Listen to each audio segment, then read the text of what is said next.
आपल्या सर्वांच्या परिपाठातला आहे. कुणी काही पाठ करत बसलेला अभंग नाही. हा अभंग म्हणजे अगदी कानपाठ झालेला अभंग आहे. मला वाटतं महाराष्ट्रामध्ये ज्याचा अभंग हा पाठ नसल तो वारकरीच नसेल. ठल विठ्ठल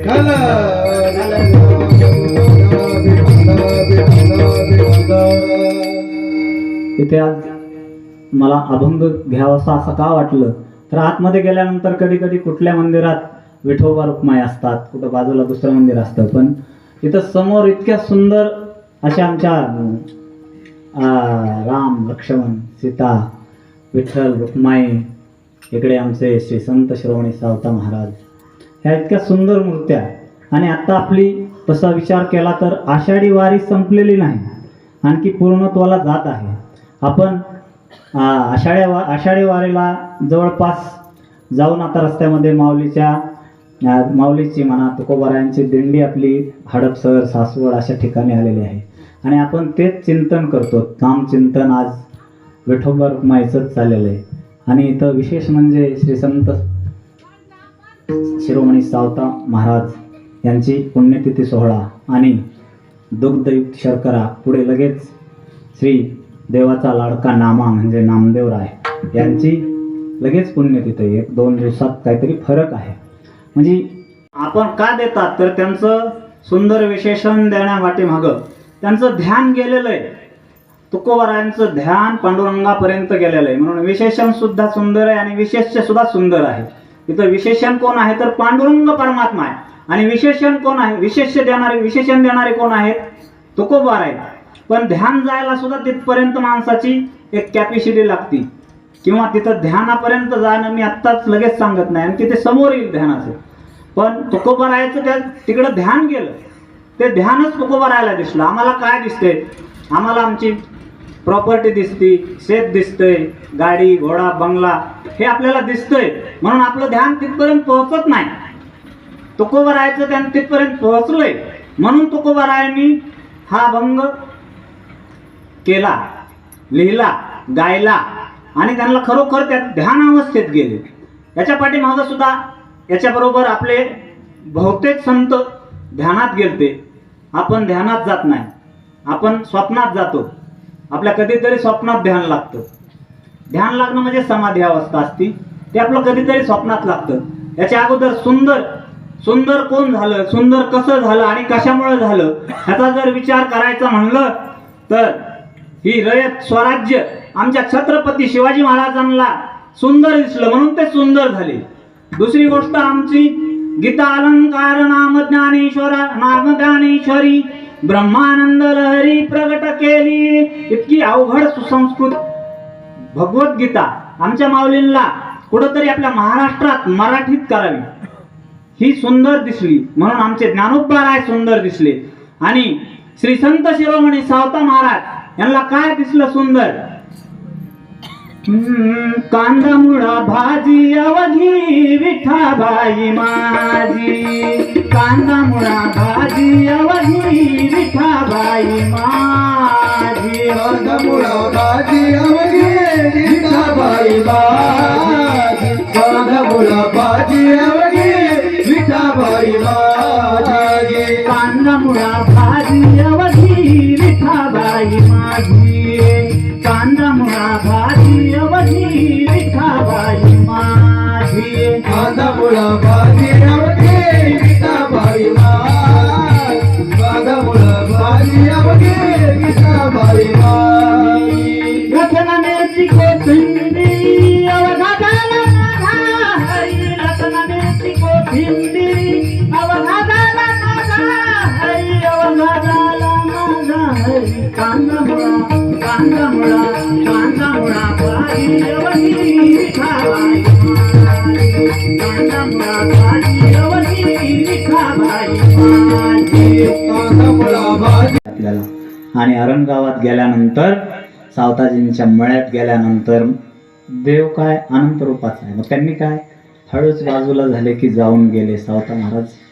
चिंतन चाललं होतं अगदी खुरपत, काही बी लावत, रोप लावत, विठ्ठल विठ्ठल, कांदा विठ्ठलच आहे, मुळा विठ्ठलच आहे. त्यांना त्या चराचरात देव ध्यान लागलेलं होतं. ते ध्यान त्यांना सुंदर दिसत होतं पांडुरंगाचं. आणि मग ते म्हणले मला जागा पाहिजे. स्वरूप बदललं थोडंसं. म्हणले मला जागा पाहिजे. ते म्हणले 2 चोर माझ्या पाठीमागं लागले, मला कुठंतरी जागा द्या तुम्ही. सावता महाराज खूप नम्रशील आणि खूप वैभवशाली होते, नामस्मरणाचे. ते म्हणले जागा तर नाही तर बसा लपून. ते म्हणले नाही, चोर लय हुशार आहेत म्हणले चोर. ते चोर खूप हुशार आहेत, ते सापडतील मला. मग सावता महाराज म्हणले तुम्ही एक काम करा, आता काय करावं तुम्हाला. अरे म्हणले सावता महाराजांना सुद्धा जर कांदा मुळ्यात भाजीमध्ये विठ्ठल दिसत असेल तर त्यांना तो विठ्ठल ओळखू येणार नाही का. सावता महाराजांच्या हातात विळा होता. त्यांनी काहीच न विचार करता आपली छाती फाडली आणि छाती फाडून म्हणले बसा इथं. पण देव बसतो का हो, थोडीशी तरी जागा ठेवतो शिल्लक. देवाचा पितांबर थोडासा राहिला. आणि का राहिला, देवाला नसता ठेवायचा तर ठेवला पण नसता. पण ज्यावेळेस नामदेवराय आणि ज्ञानोबाराय आले बघत बघत त्यांना, आणि मग बघितलं, विचारलं, त्यांनी विचार केला की इथंच देव आहे. पण जिथं ज्ञान होतं तिथं ज्ञानाचा गर्व खाली झाला आणि जिथं नामाचा गर्व सुद्धा अहंकार खाली झाला. का तर पितांबरच फक्त थोडासा बाहेर राहिलाय. या हृदयामध्ये काय, हृदयी बंदी खाना केला, हात विठ्ठल कोंडीला. हृदय बंदी खाना केला, हात विठ्ठल कोंडीला. हो धरीला पंढरीचा चोर. जनाबाईंनी उगाच म्हटलं नाही, जनाबाईंनी अनुभव घेतला की आमचे असे संत आहेत, हा की एक एक संत हृदयात भगवंताला नेऊन ठेवतात. विलवदाता त्रैलोक्याचा भीमातटी पंढरपुरी देवी माताची, पंढरपुरी देवी माताची. सुंदर मनोहर गोमाटी, सुंदर मनोहर गोमाटी. दोन्ही हात ठेवूनिया कटी, दोन्ही हात ठेवूनिया कटी. एकीसाठी तिथं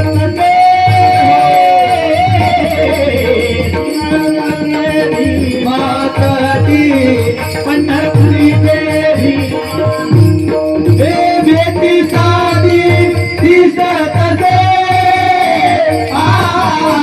पंढरपुरी देवी माताचे, पंढरपुरी देवी माताचे. इथे बघा मनोहर गोमटी हे आमच्या नामदेवरायांनी आणि जगद्गुरूंनी आणि त्याच्यानंतर तुकोबारायाने सुद्धा सुंदर ते ध्यान दिलं. आणि हे सुंदर ते ध्यान जणू काय पहिल्याच मंगलचरणात सगळ्या संतांना मंगलचरण करावं लागलं. आणि याच्या अगोदर ह्या सुंदरतेपेक्षा उपमा दुसरा, सुंदरतेला विरोधार्थ कुठला आहे सांगा मला इथं तुम्ही. एखादा उंच असेल तर काय असतो, बुटका असतो. काळा असेल तर गोरा असतो. मग सुंदर असेल तर काय असतं सांगा. किती तुकोबारायची किती शक्ती, किती ताकद आहे त्यावेळेसची, किती व्याकरणाची ताकद आहे त्यांच्या. ही सुंदर हीच उपमा दिली. आणि शास्त्रकार सुद्धा सांगतात की ह्या सुंदर उपमेच्या पलीकडं तुला दुसरी कुठलीच उपमा बसत नाही. आपण आळंदीचे विद्यार्थी खूप श्लोक ऐकलेले असतात बघा. शास्त्रकार सगळ्या उपमा देऊन बघतात, पण सुंदरतेच्या पलीकडं भगवंताला कुठलीच उपमा बसत नाही. काष्टम कल्पतरु सुमेरु चल चिंतामणी प्रस्तरा, रविस्तीव्र करा शशिक्षय करा, क्षारोही वारानिधी. कामे नष्ट तनु बलिर्दिती सुतो नित्यम पशु कामगो, नेतांस्ते तुलयामी मरो मो रघुपते काश्यम उपमा दीयते. हे भगवंता मी तुला कुठली उपमा देऊ. तुला कल्पतरू म्हणावं तर तुका म्हणे आम्ही जे जे इच्छा करू तेथ कल्पतरू पुरवितो. तुका म्हणे आमचा कल्पतरू दाता, असं सुद्धा एक प्रमाण आहे. आणि आमचा कल्पतरू दाता आहे. तुका म्हणे आम्ही जे जे इच्छा धरू ते कल्पतरू पुरवितो. कल्पतरूची उपमा द्यावी तुकोबाराय म्हणले, पण तुकोबारायच्या लक्षात आलं अरे रे याला कल्पतरूची उपमा द्यावी तर हे इच्छा इच्छिलेलं देतोय, कल्पिलेलं देतोय. हा काही पण देतोय. त्या कल्पतरूच्या झाडाखाली कोणी जाऊन बसलं होतं का? बरं जाऊ द्या. पण कल्पतरूच्या झाडाखाली बसलं तर तो आपल्या मनात जी इच्छा होईल ती इच्छा आपल्याला पूर्ण करतो. जर चांगली इच्छा मागितली तर चांगली इच्छा करतोय पूर्ण, आणि वाईट इच्छा मागितली तर वाईट इच्छा पण पूर्ण करतोय कल्पतरूचं झाड. चांगली इच्छा मागितली तर अमृत मागितलं तर अमृत देतोय, आणि वाईट जर बिड्या काड्या मागितल्या, मदिरा मागितली तर ते पण देतोय. म्हणजे आपला देव देतोय का आपल्याला वाईट? देईल का? सांगा महाराज, मला नाही देणार. म्हणून कल्पतरूची उपमा कशी काय आमच्या देवाला बसेल? कल्पतरूची इच्छा बसत नाही. बरं, कल्पतरू आमचं एखादी आई मुलांना घेऊन चाललेली, लहान मुलांना, आणि लहान मुलगा रस्त्यावरच तळलेलं पदार्थ मागतोय, काहीतरी रस्त्यावरचे पदार्थ धुळीतले मागतोय, तर आई देईल का हो मुलांना? सांगा माऊलींनो मला. आई देणार नाही. ती म्हणे चल बाबा घरी, पावसाळ्याचे दिवस आहेत, ह्याच्यावर चिखल उडलेला आहे, माश्या बसलेला आहे, तुला जुलाब होतील, तुला घरी मी चांगलं बनवून देते, मी तुला खराब देणार नाही, मी तुला चांगलं ह्याच्यापेक्षा बनवून देते, नाही देणार. आणि कल्पतरूचं झाड, एखादं झाड आहे, आपण सगळे शेतकरी, एखादं आपल्या शेतात झाड आहे आणि त्या झाडाला आंबे आलेत, खूप आंबे पिकलेले, मग आपण म्हणतो का हो त्या आंब्याला चल जरा कोणीतरी चोरून नेतील तुला? जोपर्यंत हे आंबे पिकलेले संपत नाही तोपर्यंत तू घरी ये, दारात बस, आणि खायचे झाले की तू जाऊन तुझ्या घरी, तुझ्या शेतावरती जाऊन बस. येईल का ते झाड? नाही येणार. का नाही येणार? ते अचल आहे, आणि आमचा देव कसा आहे? चल आहे. म्हणून आमचा देव चल आहे. कल्पतरूची उपमा साजेशी ठरत नाही आमच्या देवाला, असे शास्त्रकार सांगा. कल्पतरू. आता आपल्या इतके थंडीचे दिवस आहेत की जर आपण वाट बघतोय कधीतरी सूर्य असा उगवण आणि आपल्याला थोडासे ऊब भेटेल, म्हणजे सूर्य काय करतोय? ऊब देण्याचं कार्य करतोय. सूर्य देवता आहे, मोठी देवता आहे सूर्यता. पण आपल्याला त्यांच्यापासून काय भेटतं? तर ऊब भेटते, आणि पूर्ण आपलं जीवनच सूर्यावर चालतं. जर सूर्यप्रकाशमय नाही झाला तर आपण काम करू शकत नाही, आणि त्याचा अन्नात रूपांतर सूर्याचंच काम आहे फक्त करायचं. पण इमानदारीने मला सांगा तुम्ही, की सूर्य जर उन्हाळ्याचा कडाक्याचं तुम्ही जर शेकून आले उन्हात, तर काय करता तुम्ही? उन्हाला शिव्या देता का नाही? प्रामाणिकपणे इथं सांगा बसलेले. आपण सूर्य देव असताना सुद्धा विचार करीत नाही, आपण शिव्या देतो खूप ऊन लागलं म्हणून. म्हणजे आपण आपल्या देवाला शिव्या देऊ का? नाही. आणि आपला देव आपल्याला भाजून काढेल का? भाता मारा महाराज. आपला देव आपल्याला भाजून नाही काढणार. आपला देव कसा आहे? तर आपला देव पाण्यापेक्षा सुद्धा पातळ आहे आणि चंद्रापेक्षा सुद्धा शीतळ आहे. तू माहुली हुनी मयाळ,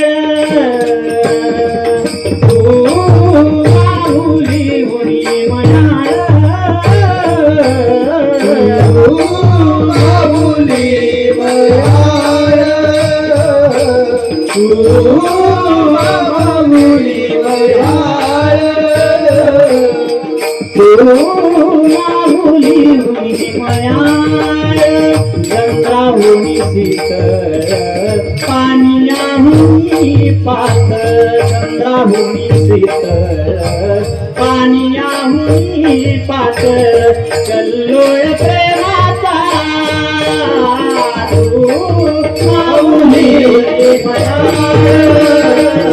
तू माहुली मयाळ, तू माहुली मयाळ. येतात माऊलींनो, की आपला एखादी आई बाळंतपणातच दगावते, काही कारणास्तव दगावते, आणि लहान मूल, जन्मलेलं मूल असतं, त्याला अगदी दूध सुद्धा प्यायचं माहित नसतं, पण आई दगावते, पण मूल कधी काळी 100 वर्ष जगतं. ह्याचा अनुभव आहे का नाही सांगा मला. मग ते कोण सांभाळतं? आमचा देवच आहे. मग पुढे उभा राहे सभाळीत, मग पुढे उभा राहे सभाळीत, मग पुढे उभा राहे सभाळीत,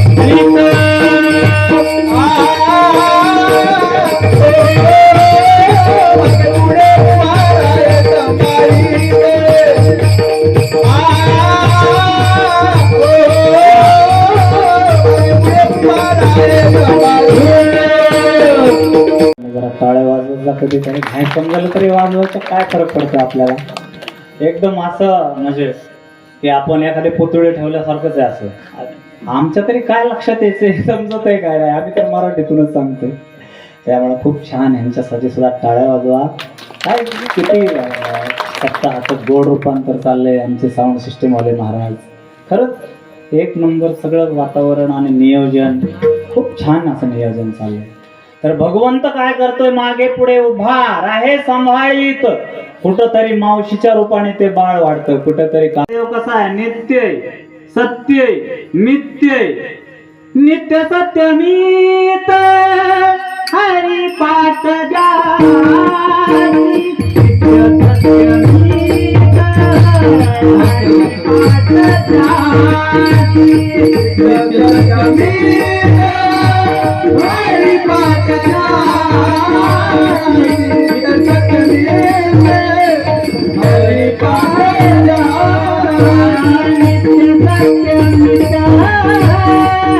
पण आहे, सत्य पण आहे आणि नित्य पण आहे, म्हणूनच त्याची कशाचीच भीती नाही. आणि मग काय राहिलं तर शशिक्षय करा क्षारोही वारानिधी. क्षारोही वारानिधी, समुद्र अथांग आहे, सागर अफाट आहे, भव्य आहे, दिव्य आहे. पण आम्ही जर सागरामध्ये समुद्रामध्ये फिरायला गेलो कुठं 2 किलोमीटर आपण जातो ना, कधी गोवा, कधी काय मला नाव येत नाही, अलिबाग वगैरे काही, तिकडे जातो फिरायला. त्यावेळेस आपण काय करतो, नावेमध्ये बसतो, मस्त समुद्र विहार करतो. आणि समुद्र विहार करता करता काय होतं, मध्ये 1-2 किलोमीटर गेल्यानंतर आपल्याला खूप तहान लागते. आपण काय करतो, 1 ग्लासभर पाणी तिथंच घेतो समुद्रातलं पितो. खरे का हो? हा, सांगा ना, ऐकत नाही काका, पितो का? तहान लागल्यावर नाही पीत, त्यात क्षार आहेत, खारट आहे ते. आमचा देव कसा आहे, आमचा देव गोड आहे, अमृतापेक्षा सुद्धा गोड आहे. अमृताहुनी गोड नाम तुझे देवा, नाम तुझे देवा. अमृताहुनी गोड नाम तुझे देवा, नाम तुझे देवा. मन माझे केशवा, मन माझे केशवा. काबान घे, काबान घे, अमृताहुनी गोड नाम तुझे देवा, नाम तुझे देवा. गुड तुझे रूप, गुड तुझे नाम, गुड तुझे रूप, गुड तुझे नाम, गुड तुझे रूप, गुड तुझे नाम, गुड तुझे रूप, गुड तुझे नाम. हरी गुड तुझे रूप, गुड तुझे नाम, गुड तुझे रूप, गुड तुझे नाम, गुड तुझे रूप, गुड तुझे नाम, गुड तुझे रूप, गुड तुझे नाम. हे देव प्रेम तरी भटाळ, हे माझं प्रेम तरी भटाळ. गुड तुझे रूप, गुड तुझे नाम, गुड तुझे रूप, गुड तुझे रूप, गुड तुझे नाम, गुड तुझे रूप, गुड तुझे नाम, गुड तुझे नाम, गुड तुझे नाम. केली का नाही? आपण वाचलंय, ऐकलंय शिवपुराणात. काम काय करतंय, व्यभिचार आणतंय लोकांच्या मनात, भ्रष्टाचार आणतंय, बलात्कार आणतंय. आज जे काय चाललंय ते काम वाचण्यामुळे चाललंय.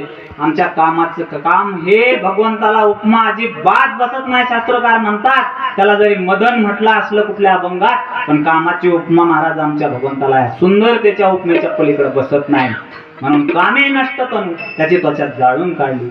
बलीर दिती सुतो, बळी कोण होता? तो का म्हणे, बळी जीव दिला पाया तळे. उदार आहे. बळी राजाची जर कहाणी सांगायची म्हणलं तर खूप वेळ लागेल आपल्याला. एक समय सूचकता आहे इथे.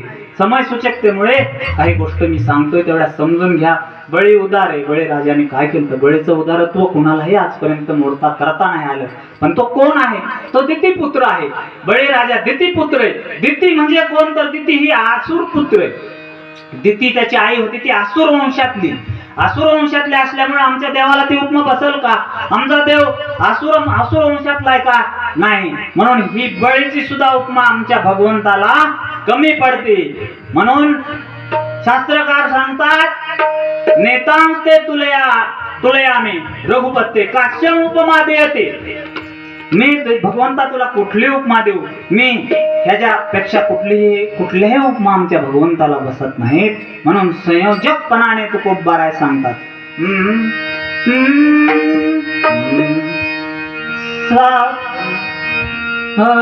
सावळे सुंदर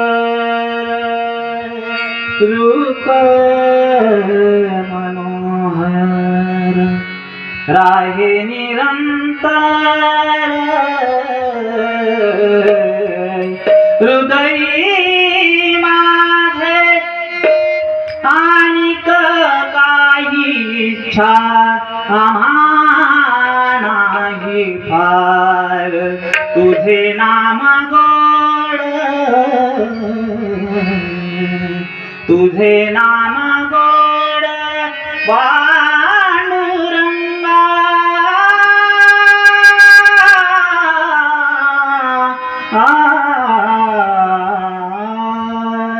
हे देवा तुझं हे सावळ सुंदर रूप आमच्या हृदयात बसलेलं आहे. आम्हाला आमची इच्छा काही सुद्धा नाही, फक्त हे तुझं सावळ सुंदर रूप आमच्या ध्यानात राहू दे. म्हणून सुंदर ते ध्यान उभे विटेवर. ते कसं आहे उभे विटेवर आहे ते बसलेलं आहे का. आपण जर एखाद्या माणसाला बसलेल्या मदत मागितली, हे बसलेले काका इथे उठून तिकडे पळतील का आता, आणि हे काकाला जर पळ म्हणलं तर लगेच पळणार. म्हणजे आमचा देव प्रत्येक भाविकासाठी उभा आहे. भाविकासाठी उभा भाविकासाठी उभा भाविकासाठी उभा भाविकासाठी उभा भाविकासाठी उभा विठू कैवल्याचा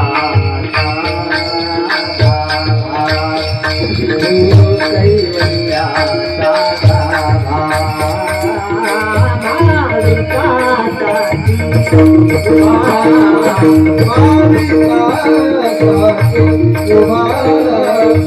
कैवल्याचा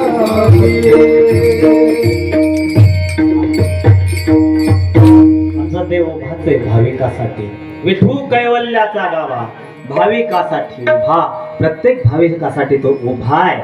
आणि कशावर उभे विटेवर आणि करकटेवर ठेवण्या. विटेवर का उभा सुद्धा कारण आहे भगवंताचं. सुंदर ते ध्यान. सुंदर कुठलंही ध्यान नाही म्हणते, ते ध्यान उभे विटेवर.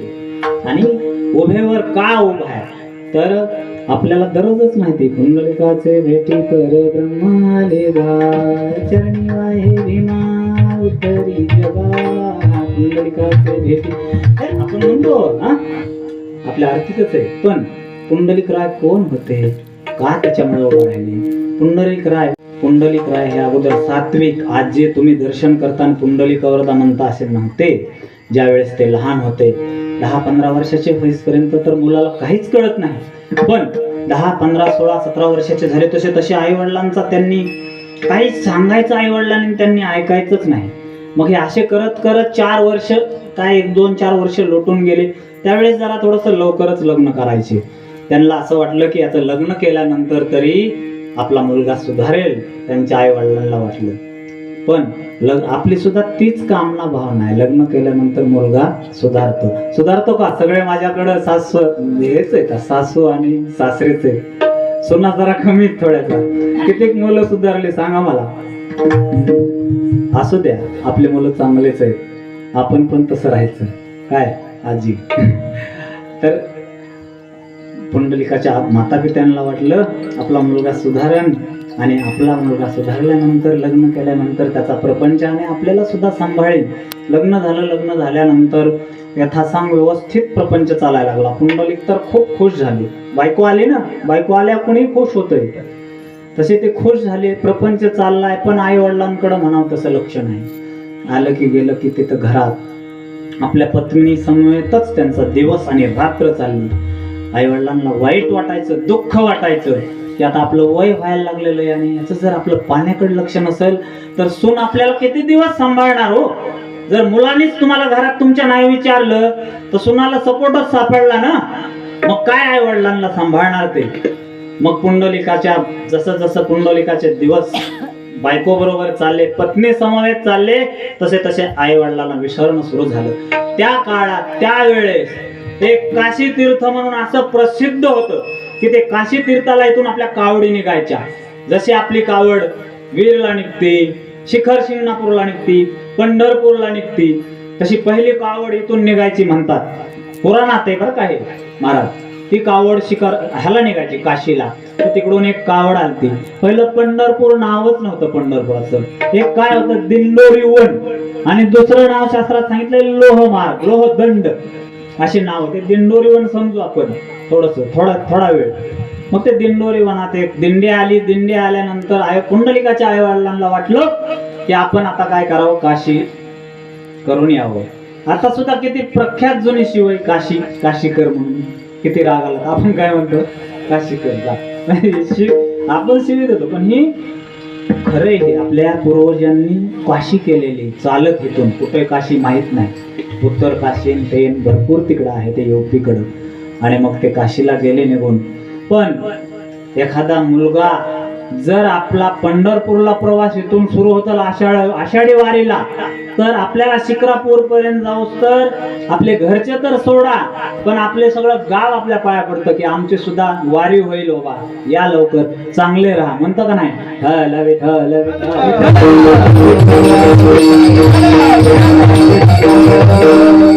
थोडीशी मी तुम्हाला शॉर्टकट मध्ये सांगणार आहे. आळस आणू नका, झोप येईल, आळस येईल त्यावेळेस फक्त असं एक हात वर करा, मला खून पटून जाईल. तुम्ही बोर व्हायला लागला तर आपलं संपून जाऊ द्या. मी पण लांबून आलोय ना पावसात. मग तुम्हाला सांगतो, ते काशीला निघले, काशीला गेले. पुंडलिकाच्या असं मनात आलं नाही हो की आई वडील चाललेत आपले, म्हातारे जातील, कुठं जातील का, कुठं लागल का, पडतील का, ते काय यांचं खायचं प्यायचं काय होईल का, यांना विचारायला पाहिजे ना की तुमच्याकडे पैसे आहेत का. काही पण विचारलं नाही. अहंकाराने भरलेले पुंडलिक राय आमचे. आई वडील तर निघून गेले, शेवटी त्याचे आई वडील आहे, हा त्यांच्या जीवावरती जन्मलेला होता, आई वडील नाही. कधी बी ध्यानात ठेवा, आई वडिलांच्या जीवावर मुलगा असतो, मुलाच्या जीवावर आई वडील नसतात. आई वडील ज्या वेळेस मुलांना जन्म देतात त्यावेळेस ते कुठल्या इच्छेने, कुठल्या कामनेने जन्म देत नाहीत, हे ध्यानात ठेवा.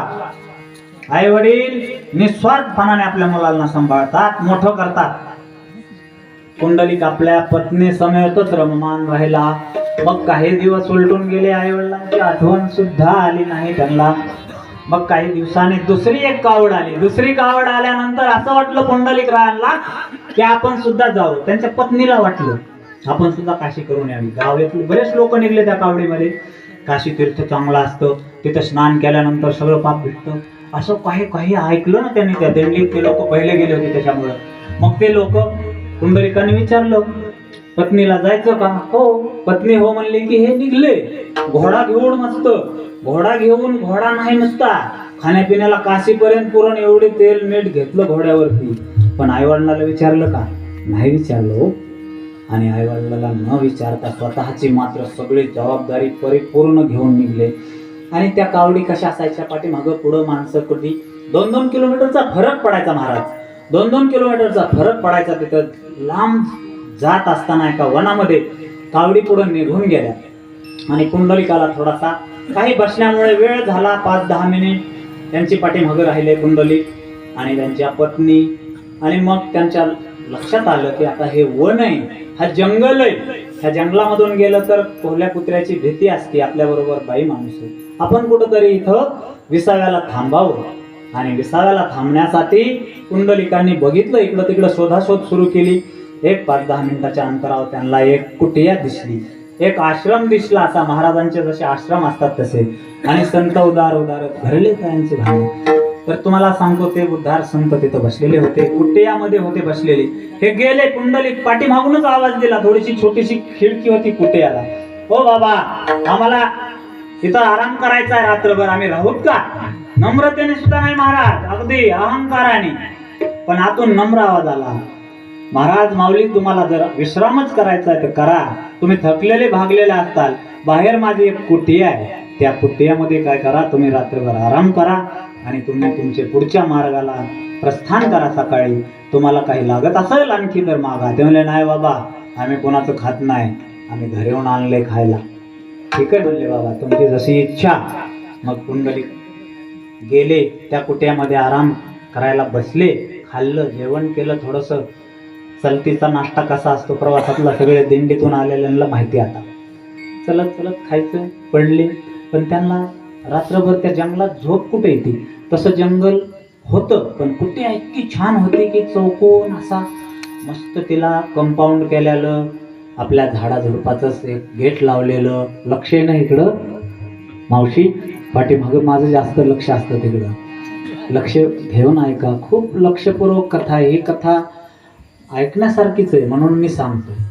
तर पुंडलिक बसलेले होते, उठून पहाटे ब्रह्ममुहूर्तावर ते उठले 3 वाजता.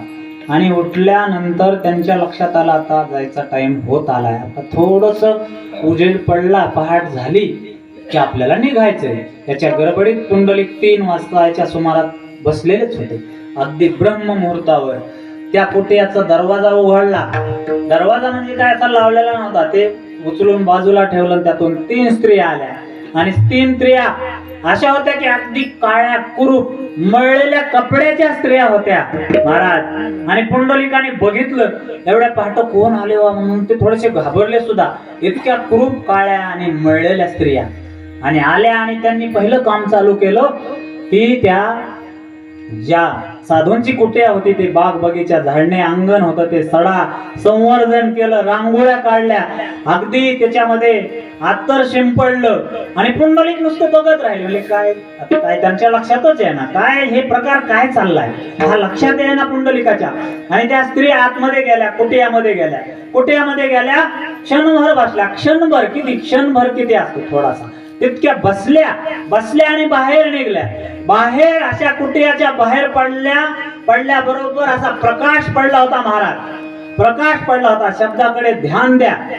प्रकाश पडलेला होता आणि त्या प्रकाशात जणू काय स्वर्गीच्या अप्सरा दिसत होत्या. स्वर्गापेक्षा स्वर्गाच्या अप्सरा सुद्धा एक वेळेला कमी पडत होत्या. पुंडलिकाचा जो बसल्याला कुटिया होती त्याची चमचम करायला लागली, त्यांच्या साड्या रत्नजडीत. मग मात्र पुंडलिकाला जरा नवल वाटलं. पुंडलिक म्हणले हे काय प्रकार आहे, आता ह्या काळ्या कुरूप स्त्रिया आतमध्ये गेल्यात आणि ह्या चमकून अगदी रंभा उर्वशी अप्सरापेक्षा सुद्धा सुंदर स्त्रिया होऊन आल्यात. मग पुंडलिकाच्या लक्षात आहे ना, पण त्या एकदम त्यांच्या जलद गतीने बाहेर निघायला लागल्या होत्या. तोपर्यंत तो गेटकर पळत गेला आणि पुंडलिकाने विचारलं, माऊली मी जरा तुम्हाला थांबवतोय आणि विचारू पाहतोय की तुम्ही कोण आहे. त्या म्हणले आम्हाला एवढा वेळ नाही बाबा सांगायला, पण आता तू कुठे आहेस. तू खूप मोठ्या साधूच्या कुटियामध्ये आज विश्रांतीसाठी ते विश्रांती करण्यासाठी आलेला आहेस, म्हणून आम्हाला तुम्हाला सांगण्याची वेळ आली. आम्ही गंगा, यमुना आणि सरस्वती या 3 नद्या आहेत आणि आम्ही इथं का आलो तर असे तुझ्यासारखे यात्रेकरू भरपूर येतात आणि माझ्याकडे पवित्र होण्यासाठी येतात आणि आम्हाला मलिन करून जातात रे. त्या आम्हाला मलिन करून जातात आणि आमच्याकडे येऊन आम्हाला मळून जातात आणि आई वडिलांना छळतात, शेजाऱ्यांना छळतात, अगदी भावाला व्यवस्थित बोलत नाही, पुन्हा कुठंतरी पश्चाताप होऊन येतात आणि हे सगळं पाप धुवायला आमच्याकडे येतात आणि आम्ही मलिन होऊन जातो अशा तुझ्यासारख्या पापी माणसांनी. आणि म्हणून आम्हाला ते मलिनता काढण्यासाठी इथे कुक्कुट स्वामी, कुक्कुटमणी म्हणून कुक्कुटमणी आहेत, कुक्कुट स्वामींची कोटी आहे. आणि ही कुक्कुट स्वामी इतके पवित्र साधू आहेत की नामस्मरण विष्णूंचं चाललेलं असतंय, ओम नमः शिवाय महादेवांचं चाललेलं असतंय आणि त्यांच्या नामस्मरण आणि आईवडिलांची सेवा चाललेली असती. आणि मग त्या देवाला सुद्धा इथे यावं लागतंय आणि तर काहीच नाही. आणि ते पाप मलिनता, तुमची मलिनता धुवून काढण्यासाठी आम्ही इथे येतोय. आम्ही त्याच्या बदल्यात फक्त काय करतोय तर सडा संवर्जन करतोय. आम्ही हे काय आम्हाला सांगत नाही, फक्त आमचं पाप त्यांच्या दर्शनाने धुवून जाते म्हणून आम्ही तिथे येतोय. आणि सांगा मला मग कुठंतरी तीर्थाला जाऊन बद्रीनाथ, केदारनाथ, पंढरपूरच्या चंद्रभागेत, इंद्रायणीत जाऊन आपण पाप धुतलं तर आपण काय करतो? आपण क्लीन होतो, पण कुठल्या तरी मातेला मलिन करायला जातो. त्याच्या अगोदर आपल्या आई वडिलांना सांभाळा, आपल्या आई वडिलांची काळजी घ्या. आपल्या आई वडिलांना म्हणे माया बापे अवघी देवाचीच रूपे, अवघी देवाचीच रूपे, माया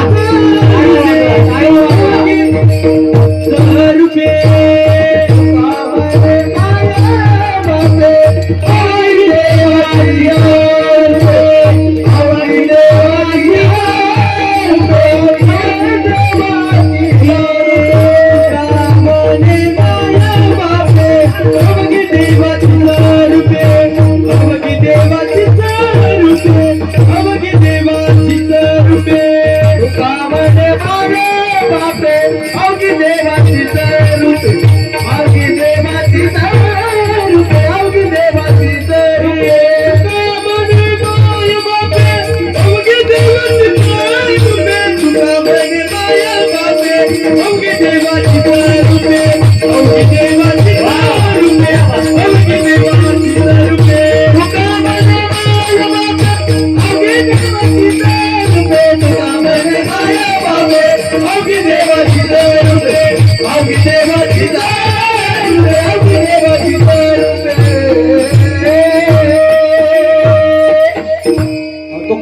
किती कडक शब्दात सांगते तुका म्हणे माय बापे अवघी देवाचीच रूपे.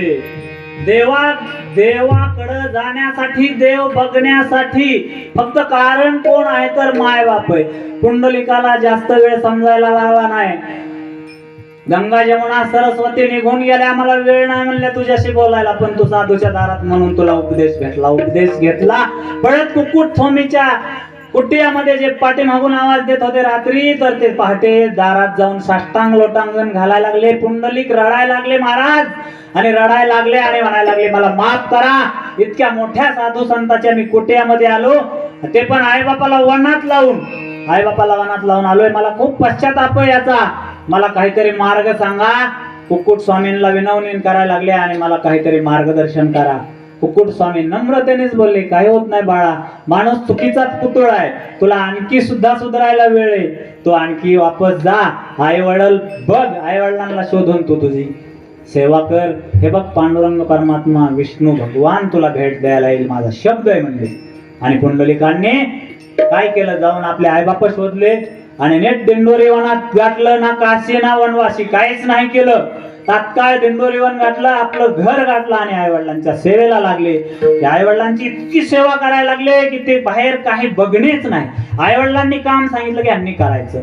आणि आता पटपट मला सांगायला लागलं, वेळ संपतोय, आपलं कीर्तन भरपूर आणखी बाकी.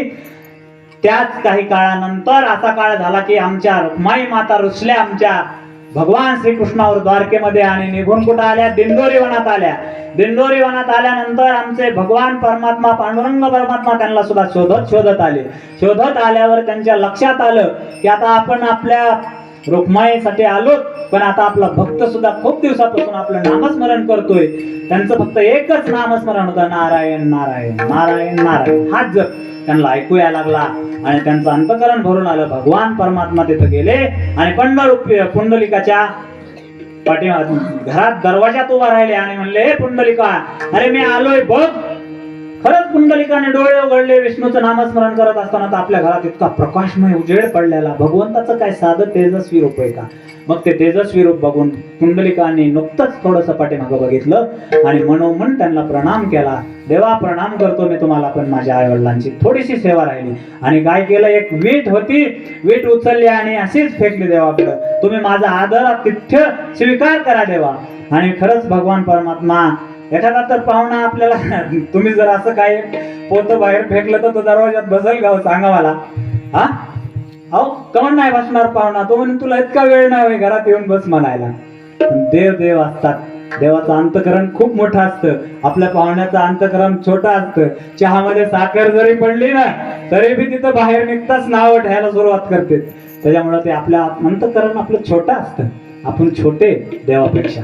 मग देवाने तसंच उभा राहिले. म्हणून सुंदर ते धान उभे विटेवरी करकटेवरी ठेवू नये, त्याच्यामुळे करकटेवर ठेवलेले हेच अभंगाच्या पहिल्या चरणात सांगते. सुंदर ते ध्यान उभे विटेवरी, सुंदर ते ध्यान उभे विटेवरी, सुंदर ते ध्यान उभे विटेवरी, सुंदर ते ध्यान उभे विटेवरी, सुंदर ते ध्यान उभे विटेवरी, सुंदर ते ध्यान उभे विटेवरी, सुंदर ते ध्यान उभे विटेवरी, सुंदर ते ध्यान उभे विटेवरी,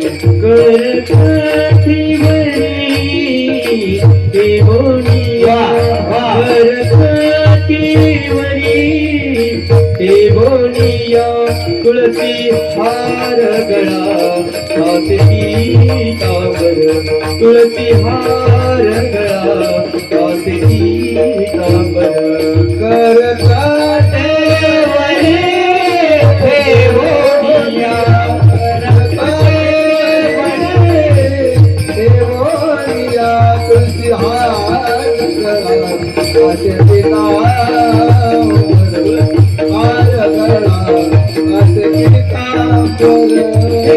सुंदर ते ध्यान उभे विटेवरी, करकटेवरी देवोनिया, करकटेवरी देवोनिया, सुंदर ते ध्यान उभे विटेवरी, करकटेवरी देवोनिया, करकटेवरी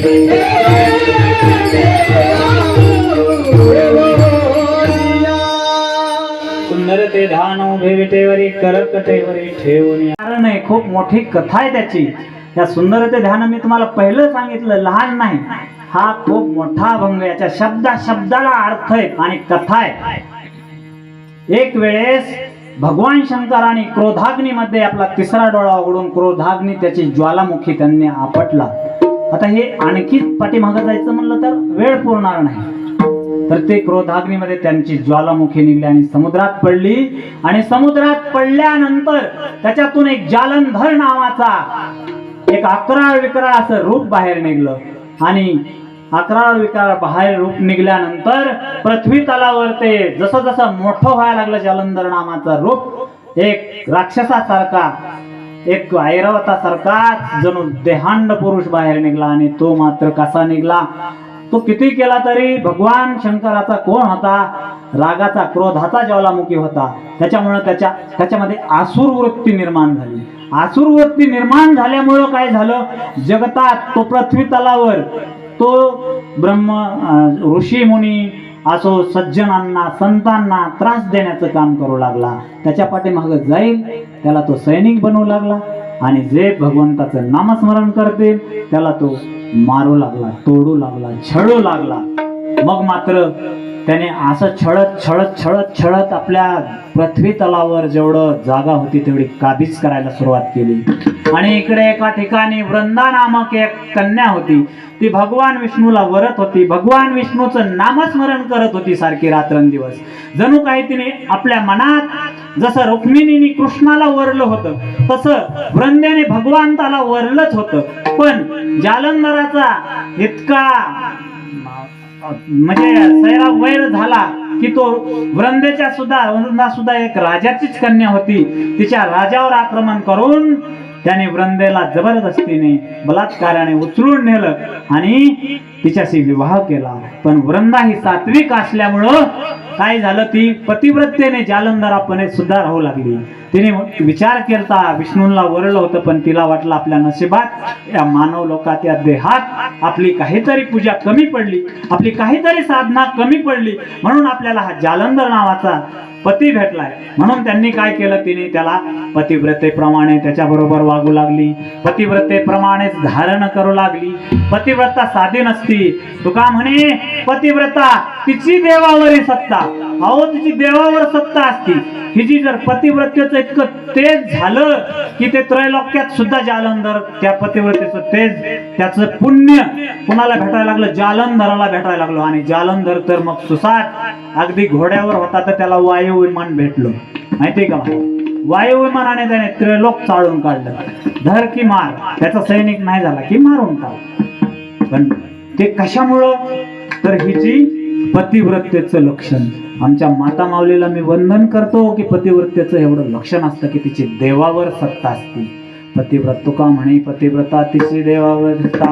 म्हणून पतिव्रतेला किंवा कुठल्या स्त्रीला कधीच अवहेलना करू नका, कधीच तिला दुःख देऊ नका.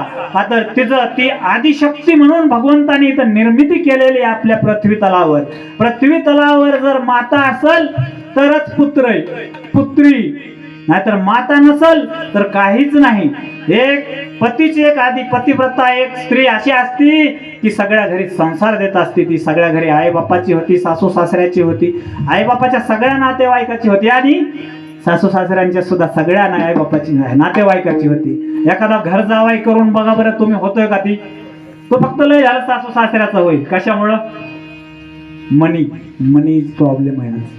आई तर जर भेटला तर आपण कशाला येऊ टाळावं महाराज इथं येऊ का?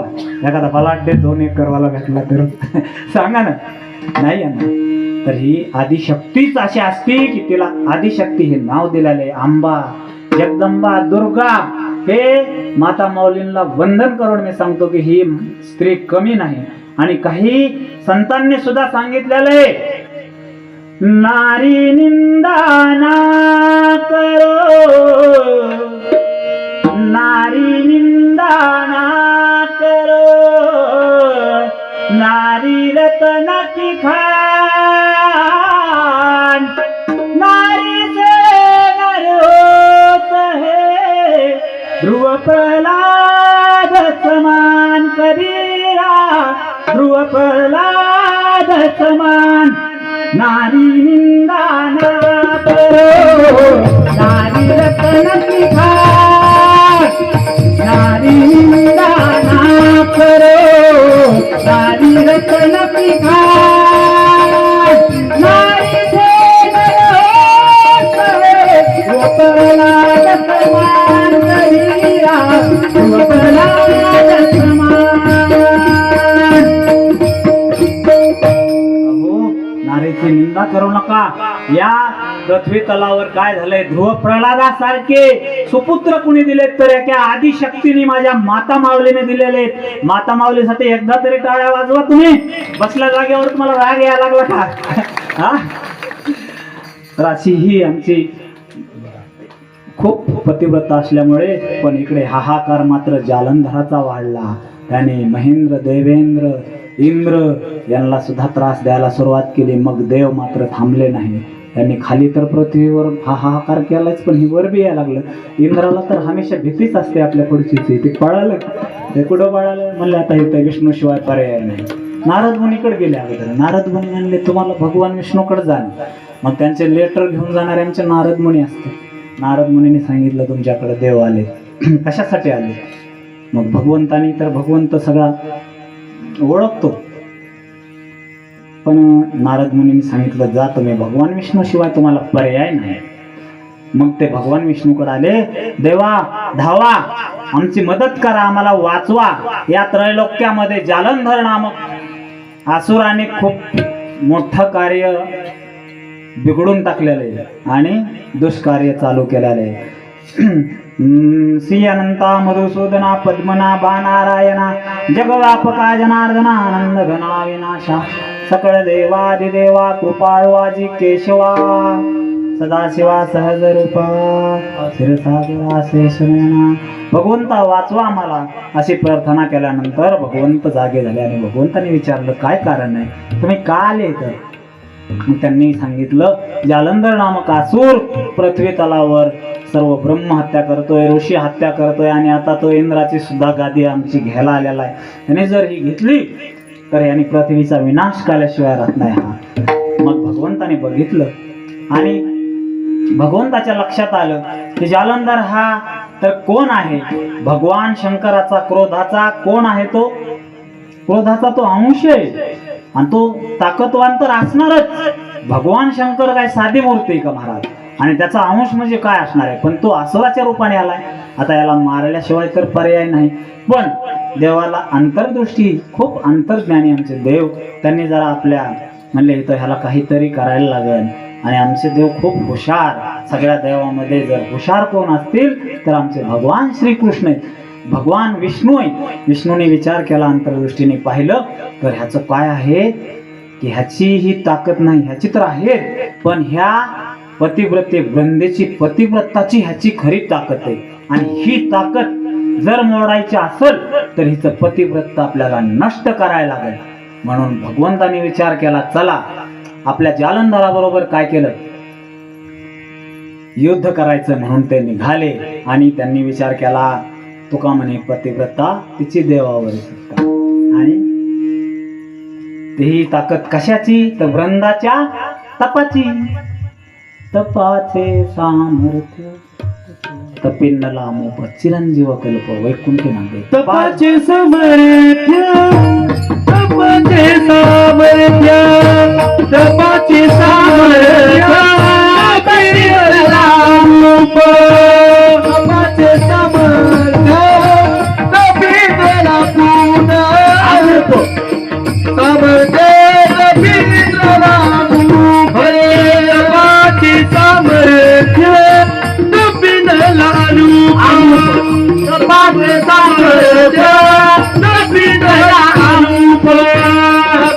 सामर्थ्य, कपिला तपाचे सामर्थ्य,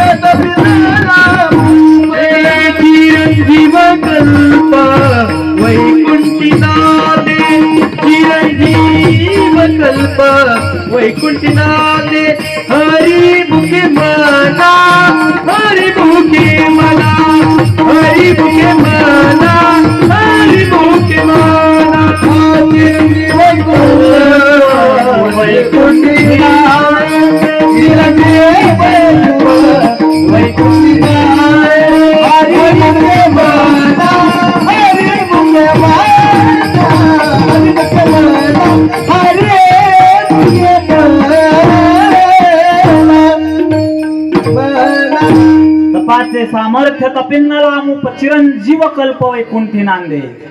अरे वैकुंठाचा देव सुद्धा काय करतोय, त्याला चिरंजीव करतोय. इतकी तपाची शक्ती असते आणि त्या वृंदेच्या तपाचं इतकं तेज झालतं. मग म्हणले पहिलं ह्याचं काय करा, पतिव्रत, ह्याचं पतिव्रताचं आपल्याला काय करायचंय, मुंडन करायचंय. मग जालंधराबरोबर युद्ध पुकारलं आणि इकडे जालंधराचंच रूप घेतलं आणि जालंधराचंच रूप घेऊन कुठं निघले, वृंदेच्या महालाकडे निघले. आणि आमच्या देवाने इकडं विष्णूचं रूप घालून जालंधराबरोबर युद्ध, इकडं जालंधराचं रूप स्वतः निर्माण केलं. आमचा देव काय, अनंत रूपे अनंत नामे देखिले मी त्याची, अनंत रूपे अनंत नामे देखिले त्याची, अनंत रूपे अनंत नामे देखिले मी त्याची, अनंत रूपे अनंत वेशे देखिले त्याची. बापर देवर गुण बाणाली कैसी,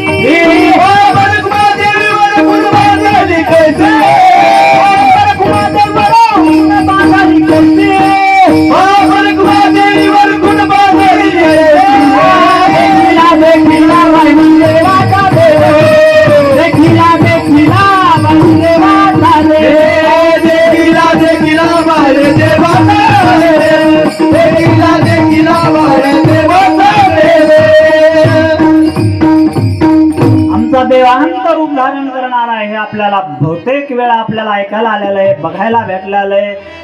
तुम्ही कृष्ण रूपाने तर किती कृष्णाने रूप घेतले आणि भगवान विष्णूंचं कामच आहे रूप बदलणे. काय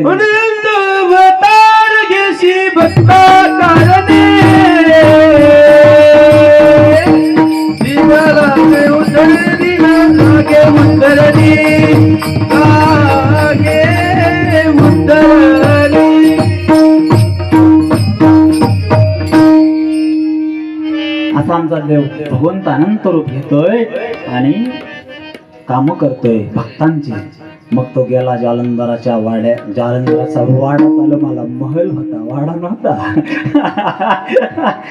तर तुम्हाला सांगतो महालासमोर गेला आणि गेल्यानंतर जालंधर आले राजा आले म्हणून हाहाकार गेला वृंदेच्या काना. वृंदा लगेच पडत ताट सडा समोर जाऊन घेऊन त्यांना ओवाळायला आरती केली आणि जालंधरांना विचारलं, कसं काय नाथ तुम्ही एवढ्या लवकर कशा आले?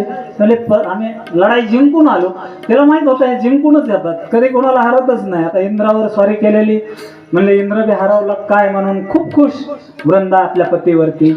अगदी मायामोहानं विष्णूचं ध्यान नाव सुद्धा विसरून गेल्यासारखी झाली. का तर मायाच होती ना, खाली आलं की मायाच आहे. या मायेमधून कोणी सुटलं नाही. वृंदा काय सुटणार बिचारी. आणि मग तिने घेतलं जालंधरला वळलं आणि आपल्या महालात नेलं आणि बसवलं पलंगावरती. आणि इकडे तुम्हाला सांगतो लक्ष द्या की इकडे युद्ध जोरात घनघान चाललं होतं, जोरात घणाघणी. आणि इकडं वृंदाच्या हातात वृंदाने स्वतः विष्णूचा म्हणजे त्या जालंधर नामक रूपाचा हातात हात घेतला आणि वृंदेचं काय झालं, पतिव्रतेचं खंडन झालं आणि इकडं जालंधराचं मुंडन झालं. भगवंताने काय केलं, जालंधराचं मुंडन केलं. तिचं पतिव्रतेचं तेज तिथंच संपलं आणि जालंधर गेला अशी बातमी अगदी वृंदेच्या महालापर्यंत येऊन ठेपली. महालापर्यंत आली पण तिला खरं वाटना. जालंधर तर आपल्या समोर बसलेत, आपला पती आपल्या समोर बसला, हे लोक का असं म्हणते. तात्काळ ती उठली आणि तिच्या लक्षात आलं तिचं सुद्धा पतिव्रतेचं काय खूप तेज होतं. तिच्या लक्षात आलं हा कोणीतरी आहे. ती उठली आणि म्हणली, बोल तू कोण आहेस कपट नाटकी, माझ्या समोर आला, नाहीतर माझ्या तेजाने तू आता भस्म होशील जळून.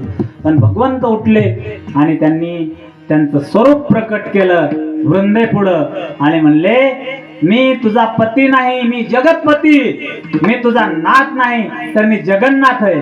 अगं मला तुझी तपश्चर्याने तुला स्पर्श करण्याची काय गरज आहे, माझी लक्ष्मी काय कमी आहे का? पण तुझा जालंधर काय होता, किती लोकांना त्रास देतोय, तू घरात बसून येतो त्याचं पतिव्रताचं सायस करतीस आणि ते सगळ्या 3 लोकात त्याने हाहाकार केला.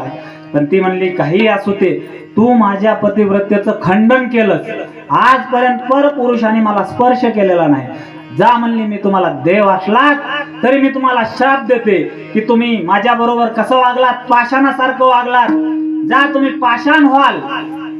देवाने हसून स्वीकार केला. का तर एका पतिव्रता पडतो. आपण आधीच काय प्रमाण दिले, तुका म्हणे पतिव्रता, तिची देवावर सत्ता, तिची सत्ताच होती देवावर, पतिव्रता होती. त्यांनी हसून स्वीकार केला. म्हणले हो ठीक आहे, मी काय करेल, तुझ्या शापाप्रमाणे गंडकी नदी मधला शालिग्राम होईल.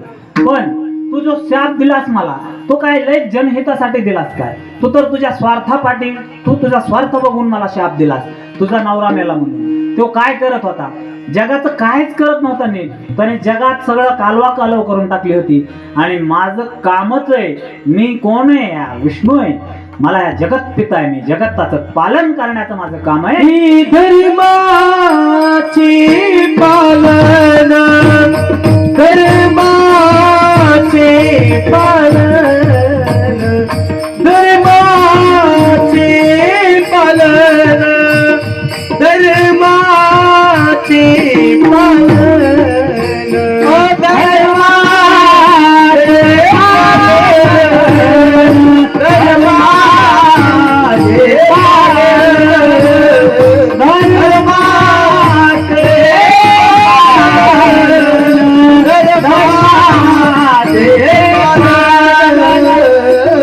धर्माचे पालन, करणे पाखंड खंडना, धर्माचे पालन, धर्माचे पालन, करणे पाखंड खंडन, धर्माचे पालन, करणे पाखंड खंडन, हेची आम्हा करणे काम, हेची आम्हा करणे काम, हेची आम्हा करणे काम, हेची आम्हा करणे काम, हेची आम्हा करणे काम, हेची आम्हा करणे काम, हेची आम्हा करणे काम,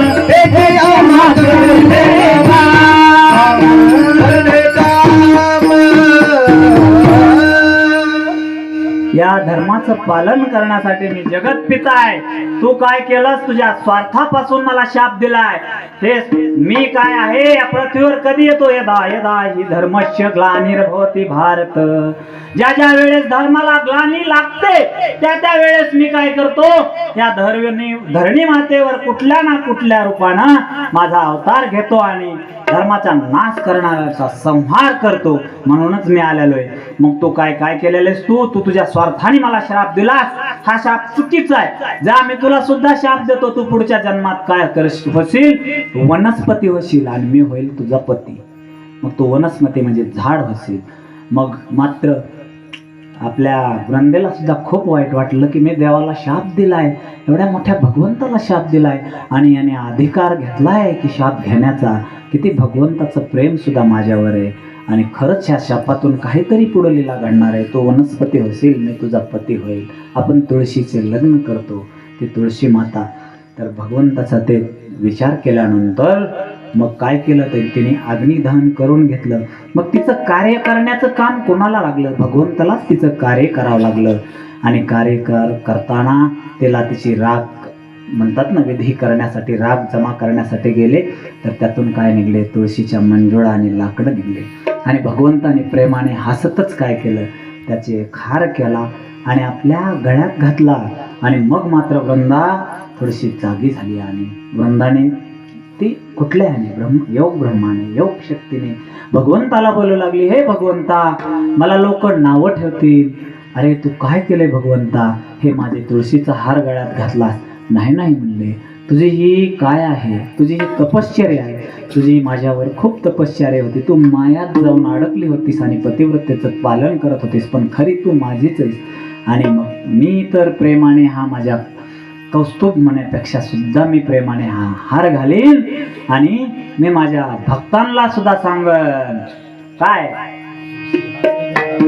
कंठी मिरवा तुळसी, कंठी मिरवा तुळसी, व्रत करा एकादशी. मी माझ्या भक्तांना सुद्धा सांगन की कंठी मिरवा तुळशी आणि व्रत करा एकादशी.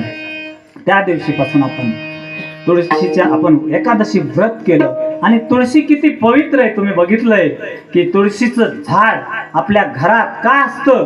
तर बाहेर तर आपल्याला शेतात हवा असते, ऑक्सिजन भरपूर भेटतो दिवसभर, पण रात्रीचं काय होतं की आपल्या गाव असतं. आता गाव थोडेसे बाहेर बाहेर पांगले. पहिलं एक गाव असं असायचं की आतमध्ये झाडं कमी असायचे आणि धुरामुळं त्याच्यामुळं चुलीमुळं एक कार्बन डायऑक्साईड शिरायचे, हवा दूषित व्हायची. आणि आपल्या दारात जे वृंदावन असायचं, आता वृंदावन खूप छोटं आहे हो, पहिले मोठाले वृंदावन असायचे आणि त्याच्यात तुळशीचे भले मोठाले झाड असायचे. आता आम्हाला नाही दिसत, पण काका तुमच्या काळात होतं तुळशीचं झाड किती होतं सांगा मला? कमरे इतकं असायचं का नाही? आमच्या लहानपणी सुद्धा होतं ते कमरे इतकाले झाड असायचे आणि ते ऑक्सिजन फेकायचे. आणि शास्त्राने सुद्धा सांगितलंय की म्हणजे विज्ञानाने सुद्धा सांगितलंय तुळशीमध्ये काय असतं? थायमल म्हणून पदार्थ असतो, एक थायमल द्रव असतो. ते तुळशीचे माळेत आपण टाकला आणि आंघोळ जरी केली तर प्रत्येक वारकऱ्याची, प्रत्येक तुळशी माळ घालणाराची काय होती? कांतिमय त्वचा होती. आता तिची तेवढी पॉवर असते तुळशी माळेची. तुळशी रात्रंदिवस ऑक्सिजन देते आपल्याला. म्हणून आपल्या घरात एक जरी तुळशीचं झाड लावा तुम्ही, 2 लावा तर डबल ऑक्सिजन होईल. अगदी घराच्या भोवती जर जागाच असेल तर तुळशीचेच झाडे लावा तुम्ही, त्याचा ऑक्सिजन आणखी येईल. आपल्या घरात कधीच रोग येणार नाही. जेवढे झाडं असतील, जेवढा तुळशी वृंदावनात मोठे तुळस असेल तेवढा ऑक्सिजन रात्रीचा आपल्याला भेटतो, म्हणजे भेटतो, 100% भेटतो. आता बिल्डिंग झालेल्या आहेत, त्या बिल्डिंग मध्येच जास्त कोरोना झाला बघा. झाला का नाही सांगा मला? हे तर किती कोरोनाने ठीक आहे गेले, पण कमी गेले. मुंबईला किती गेले, पुण्याला किती गेले. म्हणजे जिथं जिथं सिटी होती, जिथं तुळशीचा ऑक्सिजन कमी होता, तिथंच बिचारे कोरोनाने मेले.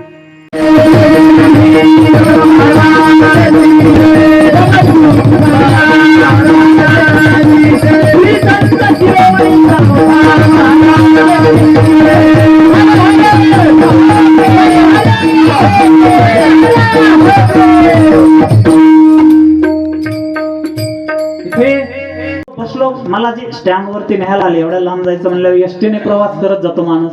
आणि एसटीने गेल्यानंतर सद्गृहस्थ आले. सद्गृहस्थ आल्यानंतर मला त्यांनी एसटीत नेलं, घरी नेलं, यथासांग माझा पाहुणचार केला. मला म्हणले उन्हाळा दिवस आहे, जरा उन्हाळ्याचा दिवस आहे महाराज, तुम्ही काय करा, इतक्या लांबून एसटीतून थकून आलात, आंघोळ वगैरे करा आणि आराम करा थोडा वेळ. मी त्यांनी सांगितल्याप्रमाणे आंघोळ वगैरे केली आणि माझं शर्ट नेहरूचं काय केलं, तिथंच हँगरला अडकवलं आणि अडकवल्यानंतर ते माझ्याशी चर्चाच करत होते सद्गृहस्थ. तेवढ्यात काय झालं, माझं लक्ष गेलं बाहेर. तर एक पोरग काय करतंय माहिती का, माझा बूट गाडी म्हणून खेळतंय, त्याच्यात पाणी टाकते. आणि ते काय महाराज कुणाच ते पोरग, तू नाही ते म्हणले आमचं नाही, गारट्या हो तिकडे बाहेर. ते पळून गेलं बिचार. म्हणलं तुमचं काय आपत्ती, ते म्हणले आहे ना आमचं लय खास आहे हो, आमचं लय छान पोरग आहे. म्हणजे कुठे ते म्हणले ती काय ते तुमच्या निरोमध्ये वाळू भरते. काय छान आहे, कशाचं छान आहे. ते म्हणले अहो काहीच नाही, हे आपल्या आजोबाच्या पोटी गेले. तुमच्या इथं आहे का, आजोबाच्या पोटी आला, बापाच्या पोटी आला, पंजोबाच्या आहे ना. ते म्हणजे आजोबाच्या पोटी गेलंय. हे आजोबा काय होतं ह्याचं, लय विचित्र होतं म्हणला, त्याच्यापेक्षा लय चांगलंय. म्हणलं ते पहिलं वाळू भरायचं बंद करा, मला काही इथं शर्ट धुवायला होता का, मला कीर्तन करायचे त्या नेहरूवरती. ते कसलं तरी त्यांनी हाकलून दिलं. म्हणलं ते म्हणले अहो लय विचित्र होते आमच्या आजोबा. म्हणजे मी बी थोडासा उत्साहित झालो. म्हणलं काय होते, असं काय केलं आजोबाने तुमच्या. ते म्हणले अहो हे काहीच करत नाही, थोडं आम्हाला भीतय आणि काहीतरी आम्ही तुमच्यासारखे महाराज लोक घरी आणतात म्हणून थोडे गुण आले त्याला, नाहीतर हे आजोबाच्या पोटी आलेलं. आणि आमच्या आजोबा होते ना खूप डेंजर माणूस बाबा, म्हणले गावाला कधी सुखाने जगूनच दिलं नाही ह्यानी. म्हणलं काय केलं. ते म्हणले असं विचित्र होतंय की कोणाचे भांडणं लागले की त्याला कळालं रे भांडणं लागले, ते लगेच म्हणला दवाखान्यात नेत नव्हता, डोके फुटले तर काही नेत नव्हता, पहिले पोलीस चौकीत न्यायचा म्हणला आणि कर त्याच्यावर केस, मार कोर्टाच्या तारखी. तुम्हाला सांगतो गावातलं एक हे माणूस असं नव्हतं म्हणलं आमच्या आजोबाच्या काळात. एक बी असं माणूस नव्हतं की कोर्टाच्या तारखीच करत नाही. कोर्टाच्या तारखी करत नाही म्हणलं मला पण नवल वाटलं. अरे म्हणलं कसं काय वा. ते म्हणले अहो खूप विचित्र होतं आमचं आजोबा, त्याच्यापेक्षा माझं पोरग लय चांगलं आहे, पण त्याच्या पोटी गेलंय, काय करावं आता. ब्राह्मण देवाने सांगितलंय आणि जातं. आमच्या इथं तर आहे, पोटाला आलं म्हणतात, आजोबाच्या पोटाला आलं. तुमच्या इथं काय म्हणतात मला माहित नाही. मग तसं म्हणल्यानंतर मी बी जरा अचंबित झालो. म्हणले आणखी आजोबाची कथा सांगू का तुम्हाला. मला बी ऐकावं वाटली त्याची कथा आजोबाची. तुम्हाला ऐकू वाटते का.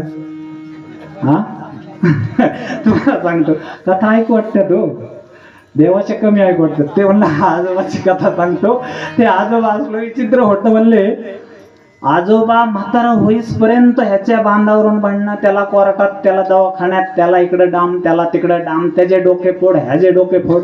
म्हातारं मरायला लागलं. म्हणले म्हाताऱ्याला मरायला लागल्यानंतर मात्र लोक खुश झाले. म्हणले हे आता घरात पडलेले आहे, आता तरी कोर्टाच्या तारखी कमी होत्या. लोकांना कळायचो, पण एकाला कळालं तर दुसऱ्याला कळत नव्हतं. ते एकालाच कळून समजून एकाला बरोबर ते जामच करायचं, बरोबर त्याला पिना आणि चाडी गोड असते कोणाला पण, त्याला पिन लावून त्याला बरोबर आतमध्ये घालायचं.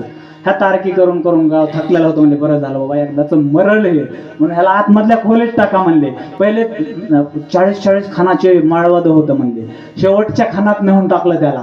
पोरं म्हणले बरं झालं हे इकडं. म्हणले कोणी बी ह्याला जात आणि इथं अशा उघड्या वारवासा ठेवलं तर शिव्याच द्यायचे ना. बरं झालं कधी मरण. म्हणले हे कधी मरण म्हणलं की म्हातारं मरतच नव्हतं तुम्हाला सांगतो. मग आतमधल्या रूम मध्ये नेऊन टाकलं. म्हातारं मरता म्हातारं मरणाच्या वाटेवर पण आलं.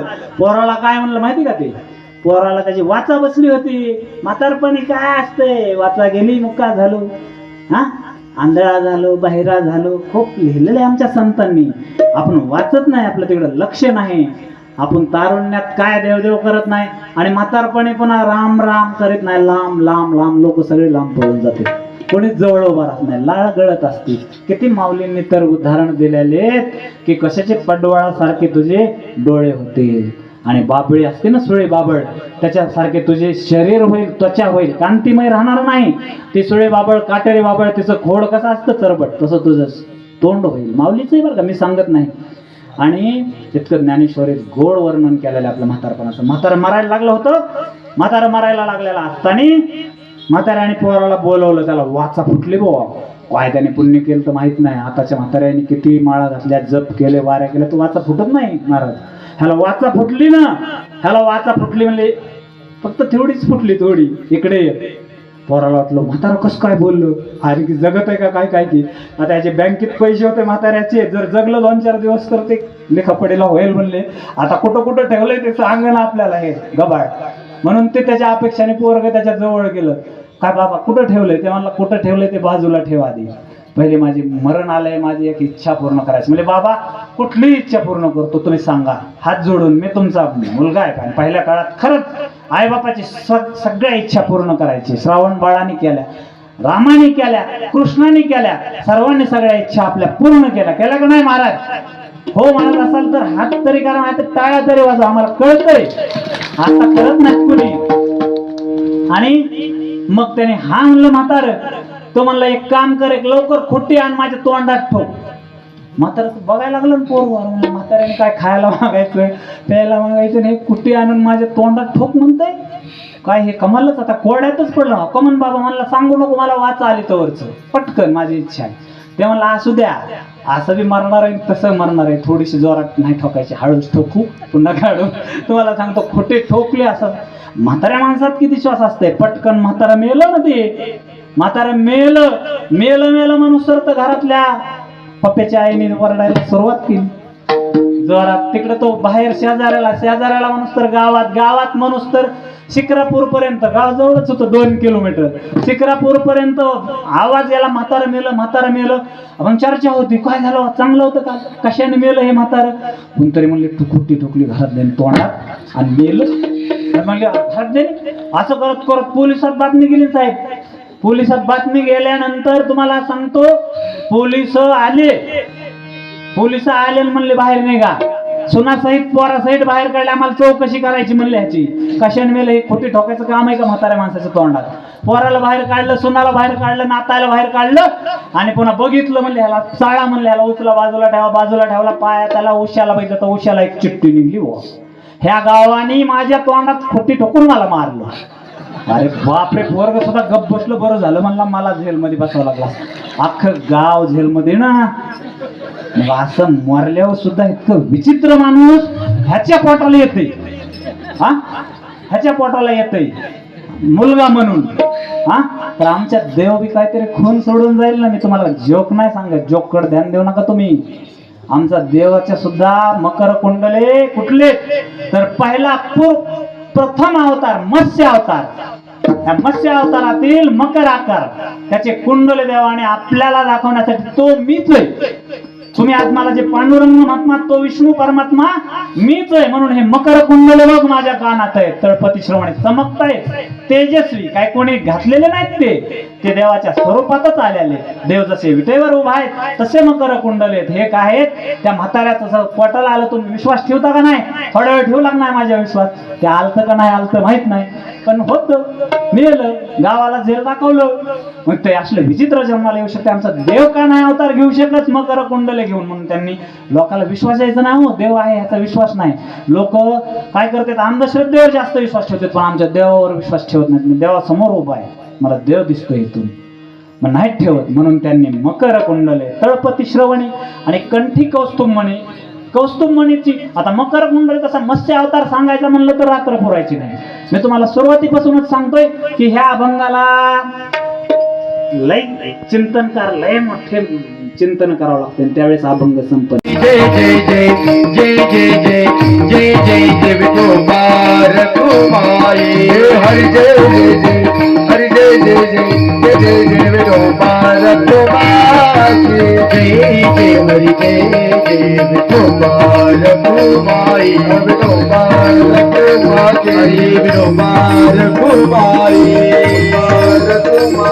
विठोबार कुमाई, विठोबार कुमाई,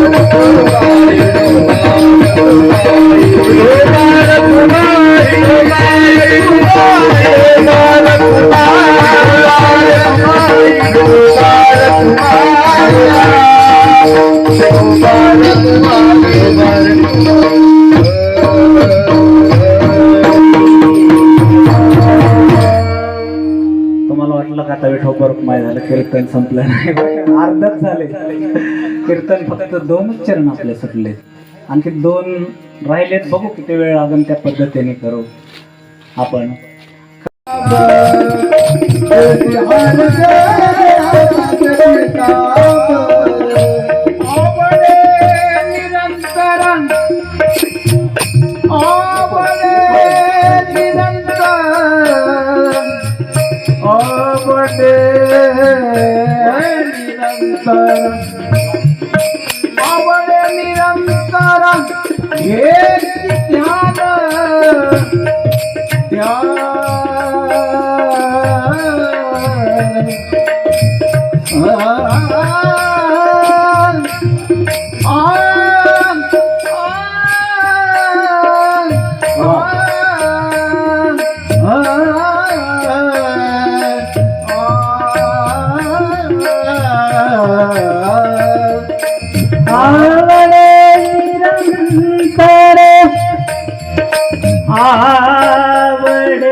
Thank you.